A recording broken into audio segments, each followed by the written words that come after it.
folks, Doombringer here, and Snipes.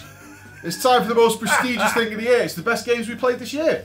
In case they come up on a Steam sale, which literally started yesterday. It did start. It did start yesterday. So these are our top 10 of 2016, and also a couple of mentions out to games that didn't make the top 10 for various reasons, but they were still really good if you do see them on sale. But also really shit games. Yeah, things that just crushingly disappointed us, which of course you can then go and argue about in the comments. It's true. These subjective things down below me. Opinions, mate. Oh, I've got an opinion. So enjoy our list. My number 10, mate. Go on then, mate. Guarantee this is not on your list.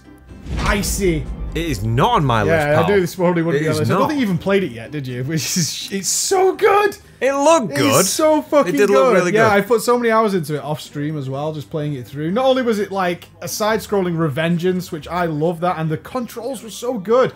And I've been really disappointed by the last few Platinum games, like Transformers. It was good gameplay, but wasn't... Didn't scratch the itch. Standards. No, it wasn't really. Like, the rest of the game didn't really hit. The Turtles one was terrible. I've been kind of looking out for this. That's why I went down the road of actually buying this year, but I can't put them on this list, of getting Bayonetta 1 and 2 and playing those. Yeah. But Icy came out of nowhere, played it, and not only was it just this awesome fucking gameplay of kicking ass, mad combos, and super speed, but then it had this crazy meta narrative over the top. Yeah, it did look, in multi-levels, like, yeah, it didn't know where you was going. Really interesting double story going on. It had a game story, and it had this other story going on. The developer's there, he's chilling. All that just turned this into a game that elevated itself above so many others this year, that I had just so much fun with it. I was really excited. Nice. It's nice when you find a little indie gem like that. I feel so weird that I literally looked at Steam, and you looked at Steam actually. We actually played, on the day we played Icy, I didn't choose it. I played a different game, and you said you should try this game called Icy. It looks like it's right up your street. It had just come out that day. Slapped it on as a bit of a... Well, this game, I think we were playing the Space Truckers thing with the kids had made. Yeah. And then you said, try Icy out. And I put it on, and I was like, what is this? I have no idea. And that's a great way to go into it. So it's like, I don't even know what this game is. And absolutely. Then it was like, oh, okay. Okay, and then it went all weird and meta on me.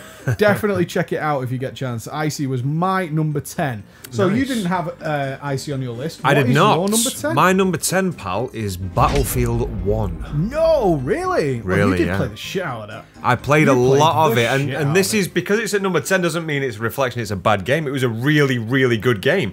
But, if anyone thinks that the top 10 best is possibly a bad game, I don't want to exactly. Have you not got it on your top 10? I do not. Oh, I do not have Battlefield 1 on my top 10, no. Okay, no, it played really well. It felt very reminiscent of the other Battlefields. I think what, for me, and this is personal taste, is I like the World War I theme, but that's only going to take me so far. Yep. I like the more modern combat. When I say modern, I don't mean futuristic. I just mean the more modern based. Exactly, like Battlefield 3, Battlefield 4.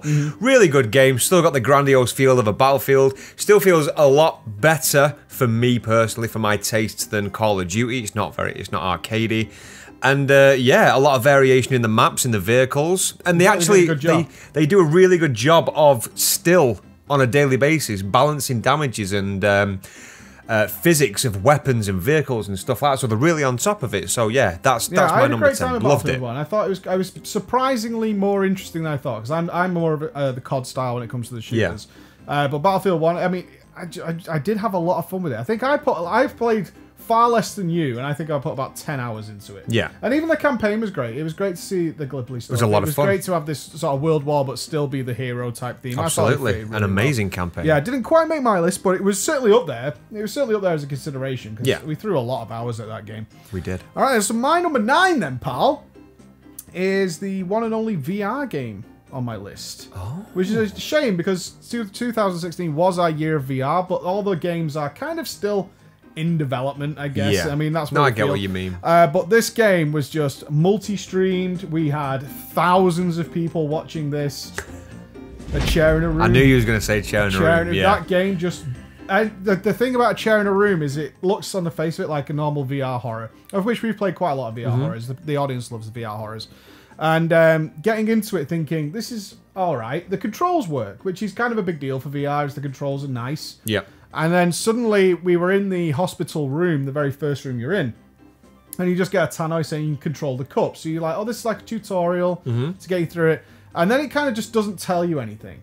And you're wandering around the room looking what to do. And then I remember the moment where it sucked me in and I became immersed in the world of a chair in a room was looking out of the door to see, oh, I wonder if they put anything behind the door, and to see the creepy ghost kid. Oh, the kid. Was sat on the floor and then the light outside flickers the room, and he's the light not flickers, there. and then the cups start changing. And the best thing about a chair in a room for me, which a lot of the VR horrors don't do, is it tests your strengths in terms of what you can endure. So the very beginning of the game is more psychological, but it keeps easing you in. It's like, if you want to come a bit further, you're going to have to get past this. Oh, okay. I see. Yeah, I see. And once you've gone past that, we know we can push you a little bit further. Till it got to the point where we were stood in a hotel room hallway with a giant duck coming towards me and someone crawling on the floor. And me just thinking, I don't know where I am right now, but I feel like I'm in this corridor. It's very claustrophobic and I'm terrified. And the story told so well. And then they gave us this wonderful piece of DLC where we actually traveled to a swamp and they told another good story there. It involves sync. And I've got to say, 2016's best gaming individual experience I had was in a chair in a room's DLC, which was falling through my memories as we were drowning. That wasn't the DLC. Was it not the DLC? No, the DLC was a short story about the girl that went missing. Oh, that was the short story, yeah. I was just going to pipe up and say, my best part, because I didn't play chair in a room, I'm a massive puss when it comes to scary games. But to avoid the spoilers, but you start off, you are constantly drugged because they're trying to manipulate you, they're trying to erase your memory, and at the start of it, the woman behind the safety glass mentions a series of words or objects. Yep. And now at the start of the game, obviously this doesn't make sense. It's like, okay, they're just trying to give you a feel for it. Now, some of them you may notice through the game, some of them you may not even pay attention to but use, and then there's a part like you were about to say is, you have this vision of you drowning. Now this music gets really epic as you're drowning, and these objects go past you as the woman said them at the start of the game, and how you recognise them in the game. It's got such wonderful gravity, and I'm talking in terms of mechanical gravity, as you're sinking to the bottom of this lake. Yeah. As the items float past you, is that you can grab them, and you can't help but feel like you're in a movie. As you hold onto it, you get the memory again. But you raise your arm with the item and you let it go. And it just goes with the gravity. As if you're flooding away these memories, and it gave you that genuine feeling of you were letting go. And I have never been that immersed in a video game in my whole life. For what is a relatively short game, I think we finished it in 5 hours. The way it played through it had the proper jump scares. I mean, it had the ultimate jump scare at the very end of the game. Which terrified me. But the actual that immersion was everything I wanted VR to be. It was good. It's easily the best game I've ever played on VR, and I would recommend it to anybody. Even if you're a scaredy cat, just give it a try. But it does ease you in. So if you are thinking, I might be too scared, it won't throw anything at the beginning of you that's so scary that you can't do it. So that was my number 9. What was your number 9 then, pal? Number 9, pal. I know you don't have this, even though you want to play it. I love that we have totally different lists so far. That's really cool. Yeah. It's Shadow Tactics, Blade of the Shogun. Yeah, I haven't played it yet, to be fair. You haven't played it. Now, this went straight in. I played this last... Was it even this week? No, it was last week. Last week. I played this last week, and it is very, very reminiscent of Commandos and Desperados.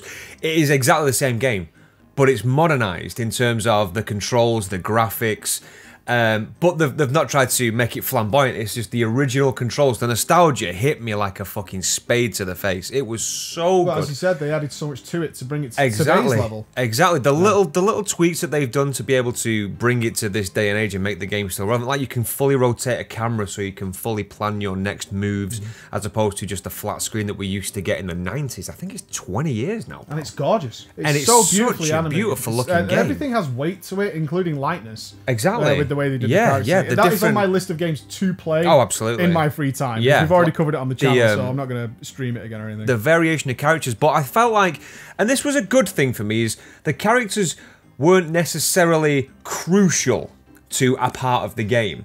They were optional or maybe even make it easier, whereas Commandos was a certain, you have to use this character for this, you have to use this character for that. Whereas this game felt like there was so many variations of achieving your objective that you can do it as you like. Yeah, you could do it with one guy if you really wanted the only mechanic I felt I was locked behind, and this isn't a negative, was the bigger guards, the samurai you had to kill with Mugen, who's your samurai. Yeah. That was literally the only sort of cookie cut you have to do this. But the rest of it, a beautiful looking game, played really well, not a problem with it. And the quick save timer. The quick save timer. Beautiful. Yeah, the quick. I think it was the first game we've covered where it was like, I can't find anything really wrong with this game. No. I can't find anything No, wrong. If you like the absolutely. genre, it's a niche genre for sure. It is. But if you like it, you're going to fucking love Really the shit out of nicely this. done. Polished, beautiful. All right, number 8. Now, I feel like I'm cheating a little bit here, but not really. Is The Witcher 3 Blood and Wine. Oh, you're going to DLCs, mate? You know what? It's 45 hours of gameplay. Fuck calling it a DLC. Give over. It is. It's a full-on game Wine? in and of itself. Really? It's fantastic. I never knew that. And it's so fucking good. It's a vampire story, Blood and Wine. Of course. It's the vampire tales to be told. They added, I mean, if you play The Witcher 3, you know how large the maps are. Yeah. It's an entire new one of those, fully fleshed out, full characters, full voice acting, people you care about, as much side content as you wanted. This is a DLC that is bigger than most of the games I played this year. Really? So I have no issue saying that you could play Blood and Wine alone and get a ridiculously satisfying It's like a experience. standalone. And the story is amazing. Yeah. Multiple endings. You go into Fairy Tale, your horse talks to you, you crush Thumbelina accidentally on stream and make everyone hate you. Oh, shit. And it takes you in some really serious stuff. And it hit every nail on the head. Like The Witcher 3 has done. I mean, The Witcher 3 was my game of the year last year, I believe. And Blood and Wine was just equally as good. Yeah. And I'm not gonna begrudge adding a DLC to the story to this if it's like 45 hours. Of That's the beauty, yeah. That's not repetition. That's not playthrough. No, that's bigger than just the most one. AAA games Yeah, that's these not days. New Game Plus or anything like that. That's just me playing from start to finish. They did nail doing it with Blood The and Witcher. Wine. Yeah, the Blood and Wine is just if you had The Witcher 3 and you loved it and you skipped out on the DLCs, don't. Yeah. They're so good, particularly Blood and Wine. The other one, Heart of Stone, is okay. Heart of Stone's good, but Blood and Wine, fuck yeah, dude. So goddamn good. So not on your list? It was not, pal. I didn't play Blood and Wine. So far, no. Oh, this is cool. No Right, what's dupes your yet number so 8 far. then, No bro? swapsies. Okay, then. So for me, what number are we on, Chief? 8. We're on number 8. For me, mate, number 8 was Gears of War 4. Not on my list. Exactly. Not on my list either. No swapsies yet, mate. Not snap Not yet. on my list of to be played either. I don't think. I wanted to put this higher in my list, but because I know the Gears franchise, I know that the actual Control play is going to play pretty much the same.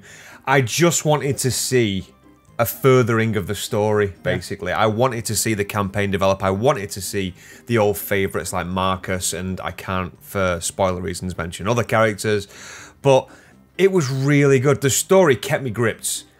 It's exactly what I wanted to see. I've been away from Gears for so long, so I've not had a console for a few years, and it picked up exactly where I felt that I left off as well. I think that's a really important thing to take away Yeah. is they didn't advance the gameplay a lot, and that was what you wanted. I don't want the gameplay to change. You don't want it to do a Command and Conquer where suddenly it goes from base building to a walking monolithic thing. You're like, Yeah. well, why have you changed the Don't gameplay? change the format. I just love your world. I love your universe. That's it. Continue it, please. Its controls, I mean, its controls for me are clunky. There's things that I've never liked in Gears, but it's part of the It's Gears. aesthetic now. It's there, yeah. I expect yeah, they can it. get Don't away with change that it in many now. ways. It's But Gears. it was a good campaign, and it still had that feel. I think this is maybe, you can't really count one, but every title is waiting to get a Lancer, and you get it, and you get that same feel. Like every game, you'll get a nice little cutscene of when you equip your Lancer, and you just chainsaw the fuck out of everything. Yeah, it's a shame it's Beautiful. on. I believe it's still Windows Store only on PC. We played it on Xbox One. We did to avoid the we Windows had it on the Store. Xbox Yeah, One, we but, did. yeah, that's a real fucking shame. Because I think Beautiful that's game. where they were refunding it because no one's even playing Yeah. multiplayer or Yeah. anything. Same with Call of Duty, so that's a real shame. Gears of War 4, okay. Now I'm pretty sure we're gonna have a crossover for the first time on the list. Okay. Number 7 for me, Killing Floor 2. Number 7 for me. Wow. Killing Floor 2. No way. I Number shit 7? you not. Yeah. Awesome. What a Yeah. blast. This what a game, game you could yeah. drop in and drop out of and just fuck around. This game's had access for a while, but obviously we got the release very recent this year now. Yeah, it's officially this year. And I swear to God, there's not a time now when I don't think to myself, like, obviously there's other games in there as well, but I think I could really play Killing Floor 2 right now. We've done it a couple of times in the office. We have. Yeah, when we set things rendering or whatever, and it's like, what time is it? It's 12 minutes past 4, and we usually finish out the office at 5. Do you want to jump in Killing Floor? Killing Floor 2? Yeah, of exactly. course, absolutely. Even between, like, when we're raiding, like, and we're not, like, you know, we've been swapped in and swapped out. Fuck it, I'll do a quick Killing Floor 2. Don't think so, mate. Killing Floor 2. Having fun, pal. Bench that, bitch. The it's best so thing for good. me, though, is because I played a ton of Horde mode games, right? I mean, it is a Horde mode game. What really started to stand out for me was not only the gunplay was super weighty and every gun felt so good. Yeah, the feel, the sound effects, the felt bass. so good. Yeah. But it was that slow-mo, which can ruin a lot of games. And when we first played for the first 10 minutes, you started before me as I was installing it. And you were like, the slow-mo's going to be really annoying in multiplayer. The amount of amazing animations that you never notice because the gameplay's so fast. Yeah. And that slow-mo slows down and it is beautiful. Yeah. I mean, it is a demon. Very like, Hollywood. Spreading its fucking malicious saliva-dripping jaws. But fuck me, it looks so good. It looks really good. It looks so... All that just brought me into it. It was like, that fucking... Every time it pulled that out, it was like a fresh experience for me. I had exactly the fresh. same feeling, like in a corridor where it's chock full of them. Someone else initiates it, and like I favor like a gunslinger. And then it goes into slow motion as you've just finished reloading the sweet spot.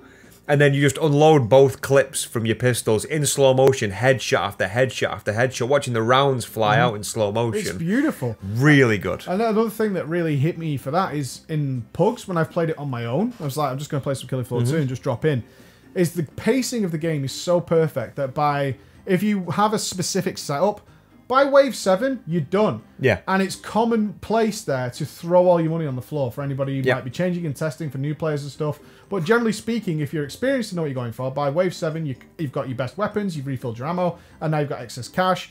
And that allows... There's no real skill problem there from any levels, because ultimately everyone's going to throw so much money at you that if you fucked up and you did badly, it doesn't matter. Nope. You're all going to be fine by the last boss battle, really. Yeah. And that, for me, every game doesn't feel like... Because the game's so simple, it's not like a MOBA or something like that where one guy can trash your game. It doesn't happen in Killing Floor 2. No. I get what you mean. It's such a simplistic game. You follow the arrows and you get to have these massive battles. It's got persistent gore, which I miss so much these days. I really miss that. I love the fact that on wave 10 it will say that the next wave is the boss wave, and you're into the rearming system. And when you come out and you see people just loaded with rocket launchers, grenade launchers, flamers, and big shouts to the soundtrack. The soundtrack is killer. Edgy Absolutely as a motherfucker. Absolutely fucking killer. So yeah, that's on our list of games to play with fans when we're having a chill day. Which I think is tremendous. So that was both our 7 then, mate. So, that was you your got 7, number 6. So I'll do my number 6 then, which won't be on your list again. It was The Last Guardian. Oh, really? I can't believe how high I ended up putting this when I was doing my list. I was thinking about it for a long time because I didn't particularly enjoy the ending. You didn't? No, I don't think I didn't most of us enjoy did. The ending. I'm sure there's a big split there because some people love the ending. I've seen how many theories have come up about the ending. Yeah. But the thing was, for The Last Guardian, is the ending almost didn't matter. It was just... I have never felt so invested in that. I can't believe how invested I was in Trico. In a companion, in a game. And the problems that Trico had, which it does, the controls get very, very janky. It has some ridiculous bugs in that game. Mainly because you forget Trico is not alive. They did such a good job with it. It's like you feel terrible for that animal. You feel in certain occasions where certain things happen, is you feel genuinely horrible. And my streamed playthrough is on there. There's times where I'm literally saying, not like this, don't do this. Yeah. Because you feel awful. The way they made that animal, and that's when it actually comes to the puzzle solving stuff, it can feel really silly because for the most part, Trico is behaving like a very real creature. Yeah. And it cares about you and all that kind of stuff. And the ending sucked, in my opinion. I do not like endings that are utterly ambiguous. Make I don't your like own goddamn conclusion. Yeah, because you could just... I find it lazy. In my perspective, it's lazy. Yeah, for other people, they like that because they like to formulate the theories. But it didn't matter to me. That's like 5 minutes of the game for what was a 2-day journey of thinking... One, going into a game thinking this game's going to fucking suck because the controls are suck and everyone told us that. 2, okay, I'm getting this. And then by the end of the first day thinking...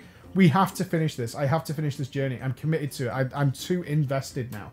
And for that, it worked its way up to the number 6 spot for me. I was a bit let down by the ending as well. Your number 6 then, pal? My number 6, pal. I had to check the date in this because I thought it was last Christmas. It was not. It was February this year. It was XCOM 2. Oh, that's also on my list of 2. Dude, this game, I went through my games, and there's a lot of games that I disregarded because I thought they were the year before. Yeah. And then when I saw that XCOM 2 is February, like, that really has to go in there, and quite high up because the first XCOM, I loved it. I absolutely loved it, and the DLC.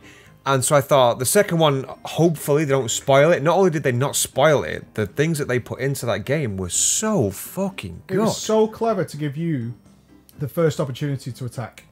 because it stops all that crap every mission of edging forward to see where you get started. Yep. I think that was genius. The additional tech that they put in the game, I love the fact that like you can fucking transmog your people.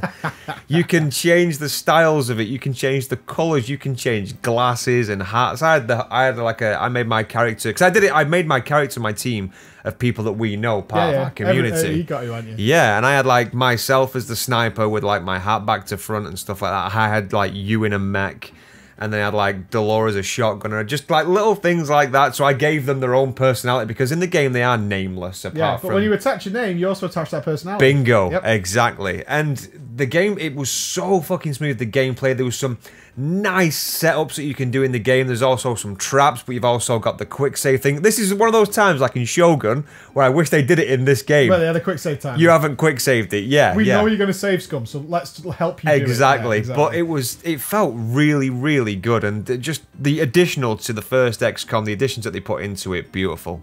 Okay, XCOM 2. All right, another one. I know you haven't got this one either. I'm amazed at how different our lists are. I think that says everything about why we divvy up the games when who's going to look at them. Number 5 for me then was a game that I just can't get away from, and I try and drop into it every chance I get, but I haven't had time recently, is Beholder. Again, like Icy, such a ridiculous surprise to look at Steam one day. We're streaming today. What game we're going to look at? This one looks all right. Yeah. And number 5, my game of the year. And just think, holy shit. And then the sheer quantity of people who looked at that game and went, I'm buying that right now. And have all come back to me. Every day I get a tweet of somebody who's had something new happen in that game. Cool. So Beholder was everything I ever wanted, because I'm a big fan of the Walking Dead series.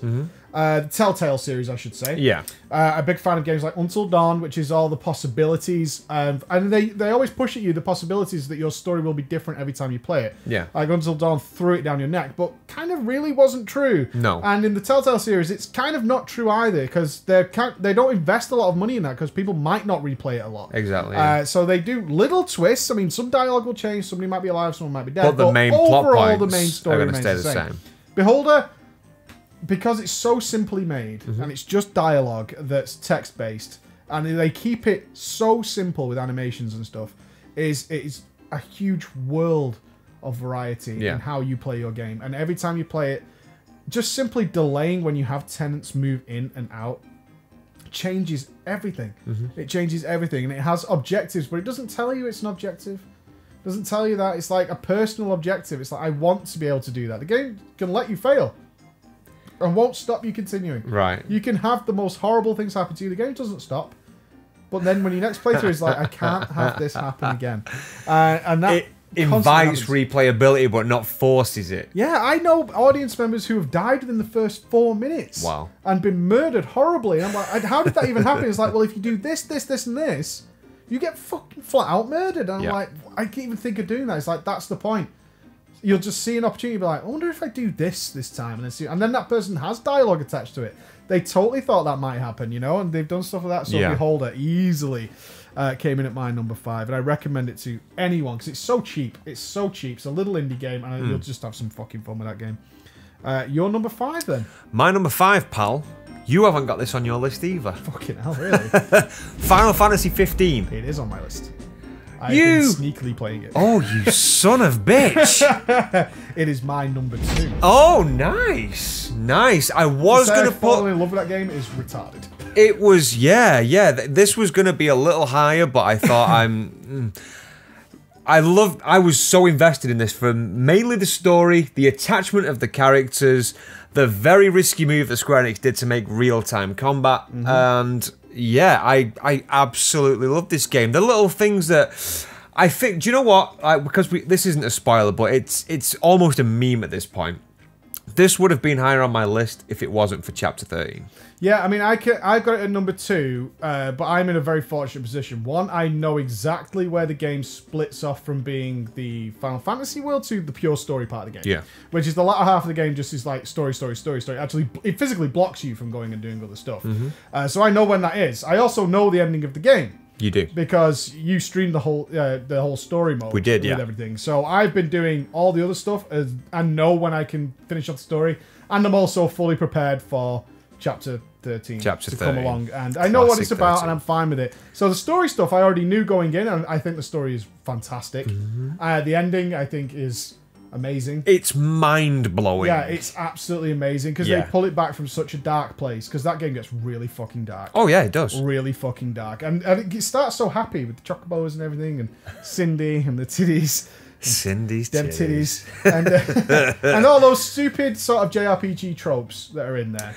But yeah, the expansion of the world where you can return to the world after the game to carry on with things that you may have missed, or you want to, the past. if you're a completionist, travel to the past. Yeah, you can complete all those things. But then you get additional things that you couldn't do during the game until you finish the game and then go back to the map, which I thought was a nice touch, because it's not enough to warrant pissing you off. Like, I can't believe this, I can't do this content until I finish the game, because it's nothing like that. It's just, here's a couple of optional extras. You know, when you go back to the map, if you want to finish up, you want to mix it up a little bit, there you go. And the story, the bants that we had about it, Gladio the carry, of course, MVP 2016. Yeah, amazing game. Yeah, really fun. Shit, like you just mentioned, because usually when games finish like that, they're just like, okay, go back and finish anything you missed. But the fact that they threw in so much content that is only accessible after the game. Yeah, it makes like up hidden dungeons and all that kind of stuff that are all secret level 99. It just makes fun to your clean up grind. Basically. Yeah, exactly. I mean, you've just got all these super challenges. You can go and fight, get the ultimate weapon quest lines, all that kind of stuff. It's so fucking good. So your number 5. My number 2. My number 2. My number 4 then. Surprise hit of the year. Doom. Shocking, mate. Expected wank after Doom 3. Yeah. We even went back and played Doom 3 on stream and couldn't stomach it. It was so bad. Trailer, E3, looked amazing, 60 FPS. Then they had them slow-mo fatalities or glory kills that they eventually called. And they seemed really slow in the trailer. I was like, dude, you just fucked it up. And then thought, okay, I'm going to play this because we were streaming. We've got to check out Doom. How can we not really check it out? Which is kind of what they rely on, I thought. Very pessimistic going. It's like, you're just doing a cash grab. You're just calling it Doom. It's going to suck. It's going to fucking suck. And, wow. No, mind-blowing. Fucking amazing. They sped up the glory kills, so they were... And the stupid thing is, the thing I was terrified of the most, which was the glory kills taking me out of the combat, speed up the combat, because they heal you. It's like, you want to keep going? Kill more fucking shit, dude. Rip some fucking heads off. And then the chainsaw giving you ammo? Genius. Yeah. Genius. It stops you from spamming the chainsaw, but on the same time... gives you those quick glory kills, gives you the ability of the chainsaw, and an easy way, because of the style of the gunplay in the game, to rearm yourself. And just keep going. Exactly, They know exactly what the strength of that game is the gameplay. Don't take people away from the gameplay. Intense, it's not fun if you have to run around looking for health and ammo, and you're basically just jumping around looking for stuff. They knew that, so they're like, glory kills are going to give you HP, the chainsaw will refill your ammo. Just keep going and having fun with this game. And that was it. It was just a boner. From start to finish. It was with just that soundtrack boner. again that was fucking killer. Yeah. Absolutely great. I was great really to see good. the band live at the Game Awards. They got the guys who did the Doom soundtrack to play live, which was fucking well good. That's really cool. Yeah, it was awesome. It was so awesome. Doom, but I expected shit and got easily one. I mean, it's a horde mode game. That's what's stupid about it. But they conceal it so well. Most of the games you're just ripping hearts out, spawns a load of enemies, right? On any other game, that wouldn't work. But their gameplay is so slick. Yeah. It never stops. You know the wave's coming in, you expect it, but you don't care. But you look forward to it. Exactly. You look forward to it. They throw a load of enemies at you. Does that matter at all for the hours and hours I played it? No. No. Not in the least. I was like, this is great. This is fucking well done. I'm going to try this modified gun out. Every gun I gave a shit about. Every single fucking gun. And I tailored it to my own devices. Like, well, I like my minigun to work like this. Yeah. Somebody else was like, well, I like mine to work like that. It was like, oh, dude, you got it so right this time. Just a shame that they no single player DLC. I don't think they expected the single player to do well.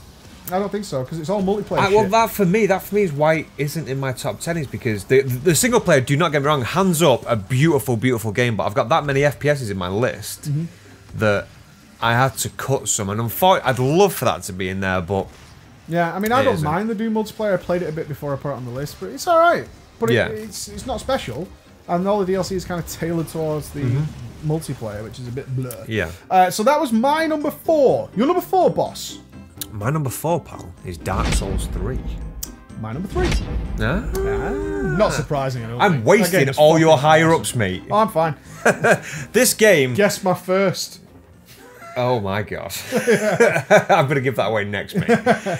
This for like I've got to say, I've got to be hands up and honest about it, is I played Demon Souls on the PS3, I think it was. Yeah, Demon Souls PS3. And all the little things that came with that game, like at the time you had to turn your PlayStation offline so that you couldn't let the world who were playing the game manipulate if the area was going to be a light side or a dark side. I'm very vague on this, but I remember that being a factor so that you yourself could complete the world to go into a dark side or a light side, to spawn different bosses, to get different weapons, and that was a very hard game. Now, I've not played Dark Souls 1. I played a tiny bit of 2. Now, and 3, everyone was going ballistic about it, and I didn't get it on release, so I waited a bit, but everyone's saying, if you've not played any of them... I mean, I actually played it with a good friend of mine, Laro, who is mad for the Dark Souls lore. He's like, look, play through the game, we'll do a bits of it together, I will tell you about the lore. Every area he went to, he says, this is where they did this person's this, every boss, every item in the game has its own lore that you pick up, every fucking item. But the gameplay was beautiful, and the fact that it's this game that spawned the meme of hitbox porn. Yep. Some of those slow motion gifs that you see people do, and they are beautiful. Yeah, it's what they're known for, man. It is hitbox porn city, but those games just don't work if you fuck that up. No, absolutely they just do not. Work. Absolutely if you're gonna have a game that is, I think for me the biggest thing about Dark Souls 3 is it was a return to fairness. Dark Souls 2 left the idea of the game being hard but fair. Right. That's always been my biggest complaint. I think the same with a lot of people who are really into the Soulsverse is when the game is just hard, it's not fun. It's just, if you just put an unfair challenge, and often the stupid thing is, if you're good, because once you get good at the Soulsverse games, like Dark Souls 3 for me was never hard. It was a great experience though. Yeah. I absolutely adored it from start to finish. But once you know how to play the Soulsverse games, you're kind of okay. You and get, you're gonna get through anything. What's going on. Yeah, you're used to like how to on, deal. You've been in that many encounters with different types of enemies that you know exactly what you kind of have to do. I think the best word to describe it, and like this is no shade on the game, is it's unforgiving. Well, it's the Soulsverse, yeah, exactly. But it's fair in how it approaches it. No, yeah, that's what I'm saying. Fair. That's what I'm saying. Souls you do something smart. You can't button spam. You can't do the same thing over and over again. But what I liked is there are so many variations of how you can play and go through that game. So many. Shit. So I've already revealed that was your number 4, right? That was my number 4. So we already know my 3 and 2 because my 3 is Dark Souls 3. Yeah. My number 2 is FF15. What is your number 3 then? My number 3 is Legion. Ah! Oh god, I'm so interested in what your 2 and 1 is. Is that what you put as 1? Yes, Legion's my number. Legion's your number 1. Yeah. Okay, now, this awesome. is 3, not because I'm not enjoying it, not because I prefer to be playing something else. It's just because there are things this year that I've played that are just completely blown me away, and I'm really hungry for it. Legion, I've not played an expansion like this in a long time that has kept the drive in me to want to carry on to play it. Ever since, like, obviously, our lifestyles have changed massively since the start of Warcraft. Oh, God, yeah. Right? To the point where we didn't have houses or kids and we could sit at home. We had that luxury of sitting at home and pounding endless hours and days into this game. To the point now where, over the past couple of years, the past few expansions, I've bailed out after the first raid of the last few expansions. I never really think about that, but no, you traditionally don't actually last long in WoW. No, I get my fill of it. I'll try a couple of vaults and I'm done. But Legion, especially the I guess the tailoring to the classes with the Order Hall quest or the campaign, the class campaigns, really wants me to try classes that I've never played. Well, I have played, but not in a while, just to see what happens with the campaign. Yeah, they're tremendous. The changes, I mean, because this is another a good conflict, is you are function over fashion, whereas I'm the other way. Like a yin and yang is, for example, top of my head is like a prot paladin. A lot of people don't like it because of... Not true. I don't like it. You don't like it. Everyone else is fine. Well, I've like the people that I've enjoyed say they don't like. It's boring. Is the main thing that they say. It's simple.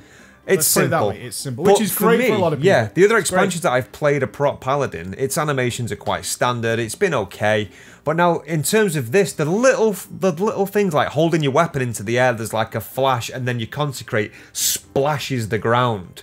You know, as opposed to just appears there in like a little fart whimper, right? A little poof. A little poof. The fact that like on my assassination rogue, which I'm playing at the minute, his knives, the sound effects have changed to make them sound eerily sharp. Yep. Like the quick snicks and stuff like that, like Wolverine claws. It's these little touches, but the amount of content in the game, I don't feel overburdened by having to do them.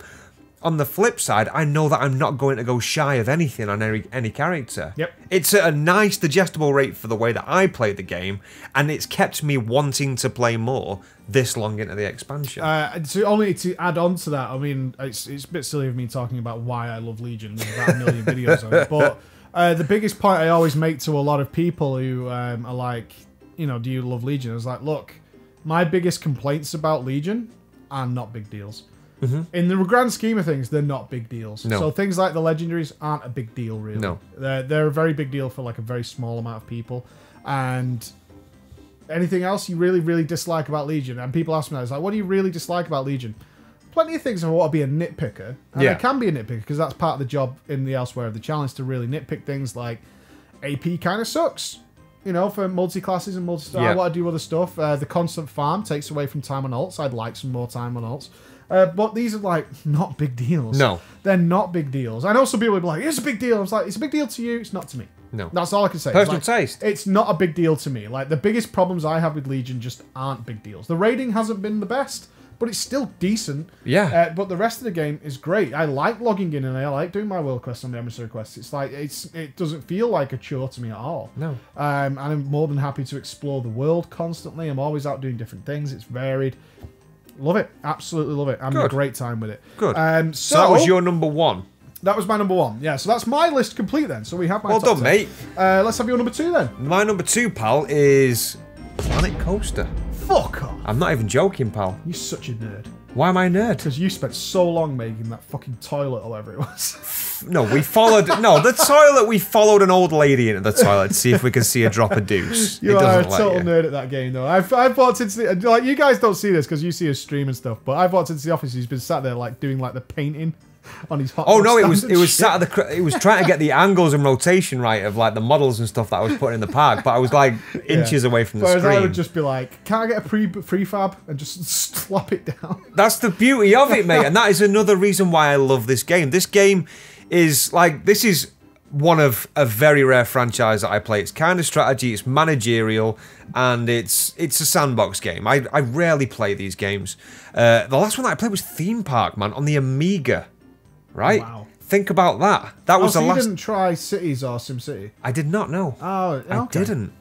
It was just something that I was never interested about. But I think other people's hype generated for this game got me into it, and I'm so fucking glad that I did. I can confirm that actually, because you when we were looking at what games we were going to play this week, you said we should try this Planet. You said to me I should try Planet Coaster because there's a lot of hype about it. I said, well, I haven't got the patience or the interest to do a game that's really sort of fiddly, and we'd have to cover that for the video, and therefore I was like, well, do you want to try it? And you were like, okay, and then you go, wow, now it's your number 2 game of the year. I'm like, well, that was a good decision. Shocking. It was so good. The aesthetics of the park, like I think the main focus for me is, I mean, you've got a sandbox where you can do with any amount of money, any sort of contraptions or parks that you can make in your head. There's people that have now created the full city of Stormwind with working buildings and things like that, but for me, I think my favourite mode was like the career mode. You had a certain amount of money. You have to get loans to build up your park. Yeah, that's a more adult look at things. I think as a kid, because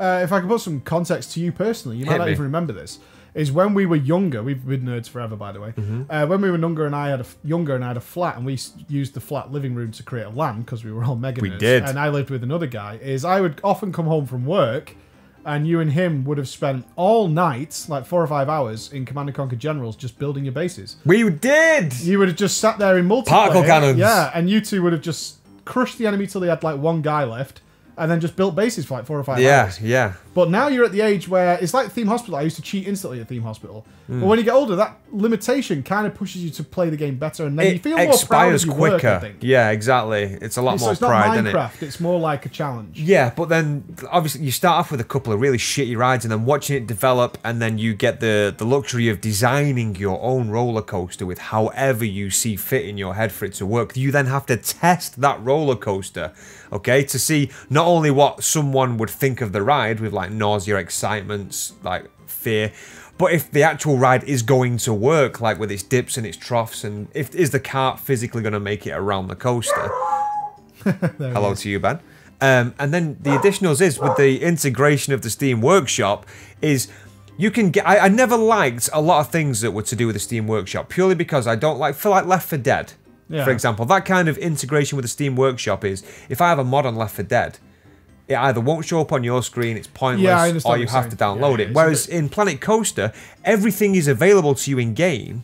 These things on the Steam Workshop, you just have to research them in-game, and then these are like package deals. Okay, you need to research these two things, and you can build this thing that you've just got off Steam Workshop. And it will do you a massive building that someone's done, if you wanted to do that.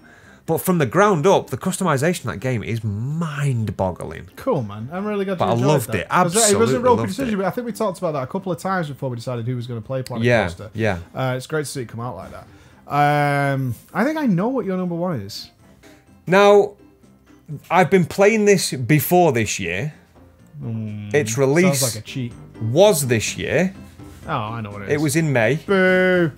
What do you mean, boo? What is it? It's Overwatch. It is Overwatch. I'm sorry. It's a bit of... I'm only saying boo because I think it's number one. I mean, I haven't seen many lists, but I've seen Overwatch on many lists. Let's put it that way.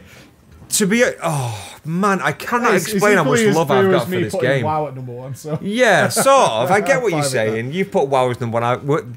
I can't wait to read the comments now. But it's nothing. This isn't an endorsement, but for me... Overwatch, oh god, how can I word this without being cheesy as fuck? This isn't just about the game. The characters, the lore, the stories, and the fact that... You are so into that story. I know, and the fact that I've been at this at ground level now, so whatever is released is going forward and backwards into the story. It's basically like a bomb. It's going out in all directions, like the past, the future, oh god. I so love it, and every character that they bring in, it's got its story for it. The reveals are beautiful, the shorts, the comics, the figures, which I have fucking loads of. Your entire but the game itself, man, I mean, it's a game where you are going to get pissed off. You are going to hate your people. Get on the payload, for fuck's sake. That is literally it. But it plays beautifully. Every character is different. They've got their own personalities. Backstories, everything. It's like a dossier on each character. The game, I can sit there until literally I would physically have to move and just play that game. That's fantastic. It's beautiful. Cool. All right. Well, that's our top 10s. I have a couple of mentions though. Go on then, mate. I've got a bad one. I've got a bad one too. I wonder if we got the same one. I bet we have. No, you laugh like that. A couple mentions for games that were really good, but I couldn't put on the list. One was the Batman VR experience on the PlayStation. I put that on my negative, mate. Oh, did you really? Yeah. Only because that was an amazing feeling coming into that Batcave. The feeling going into the Batcave. But it's not really a game. I'm with you. Yeah, it's two detective modes. I was bonerific for that and got nothing out of it. Oh really? Yeah. I loved the I loved the whole experience. I thought it was really cool. I played through it after because you played through it first, and then I played through it again because it's less than an hour. It's 35 minutes. 35 minutes, yeah. I can't put it on a top 10 list, but that going down into the Batcave, they nailed that. That was cool. And that is, again, it's like a good mention, not experience. And another one that I'm so sad about, and I hope these guys do well, with the guys who made Her Majesty's Spiffing and that game.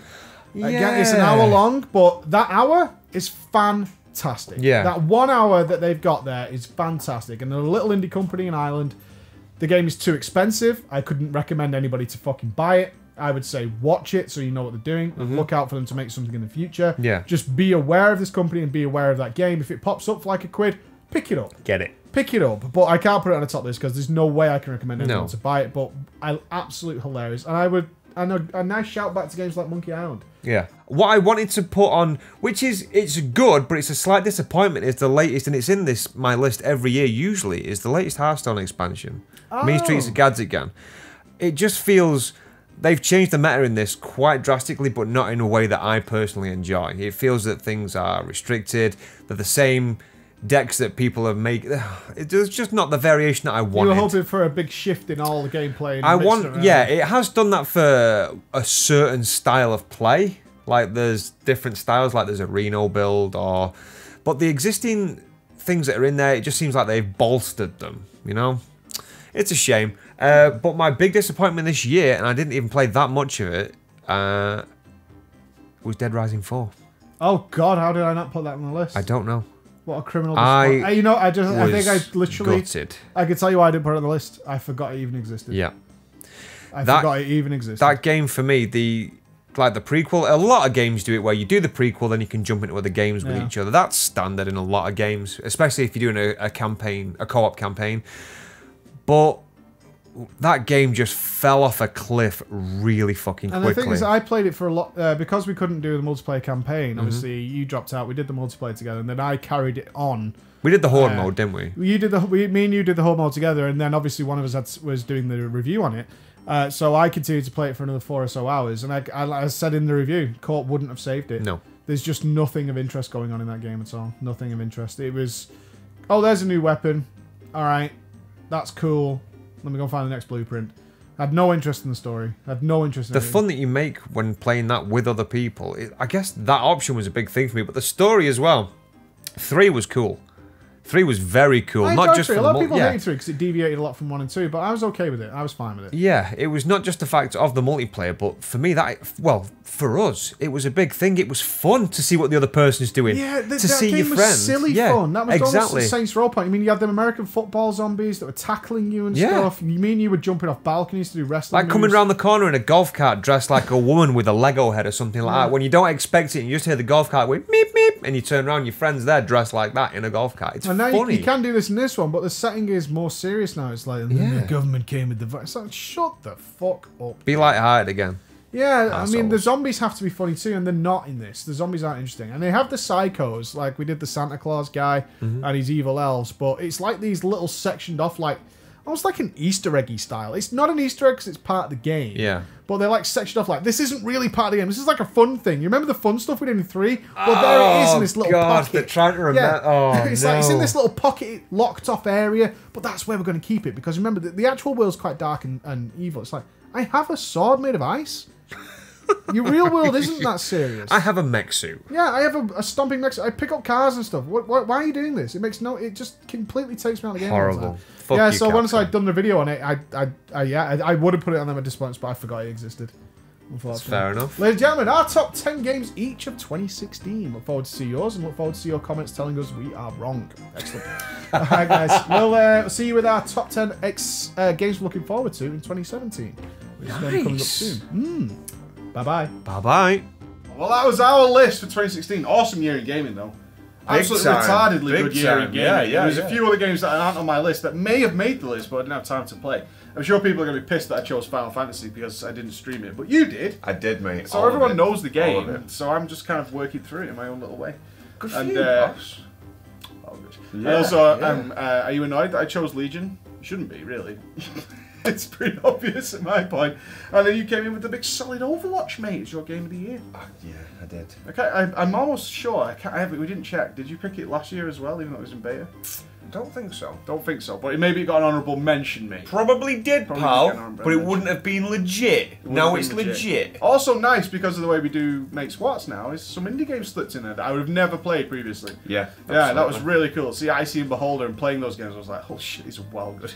These are really cool games. Yeah, that's the beauty of it, though, isn't it? It's like, it just goes to show that in the game, the percentage of games that we've picked that are indie games that are out there, some of them can just be like, yeah, it was okay. Some of them are like, well, a lot of the time it's like, wow, they're shit. But then you get those little gems that are there that you've never heard of, would never come across, but like, when you look for an indie game, you think, well, that looks like it could be fun, and it's probably only a couple of quid, and pow, it's an amazing game. Yeah, exactly. And plus, it's like, because when you're not just doing 100% WoW stuff, you tend to only maybe pick up some of the more popular AAAs after everybody said they're really good.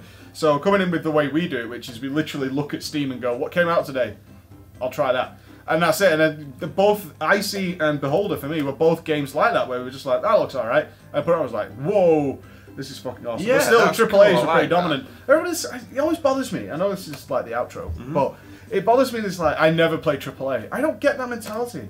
Oh, it's really hipster. It's hipster. It feels that way. It's very hipster. Does AAA inherently mean it's bad? That doesn't make sense to me. No, it means that I'm not mainstream. I only play indie games. It's like, well, that's great, and you're supporting indie developers, but it's really closed off to say, oh, I can't play a AAA. It's not because they're supporting indie developers. It's just because it's a stupid. There's no reason for it. There's no reason. Games. It's like saying I don't watch any film featuring that camera. It's like I only watch indie-made art films. Like, why? I mean, there's nothing wrong with the occasional AAA blockbuster. Yeah. Right? Sometimes, there's a lot of bad AAA games out there, but there are loads of more really bad indie games. Yeah. Space Trucker.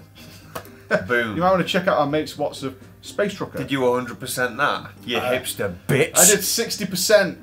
If I'm being honest, because it don't talk about half an hour to do that. Yeah, exactly. Don't talk about exactly. Yeah, definitely. Anyway, that was we're going to do another video, which is our games we're excited for 2017, which is definitely on our list. John Wick. So have a great year, guys. I hope you had a great year, and I hope you had a really good Christmas. Bye, everybody. I do too, mate. I'm usually not liking you people, but you know I've got to say it's festive time. You people, mate. You talking about me? Mostly. You go on that side of the camera. You're part of them people, mate. But have a good Christmas. See you, everyone.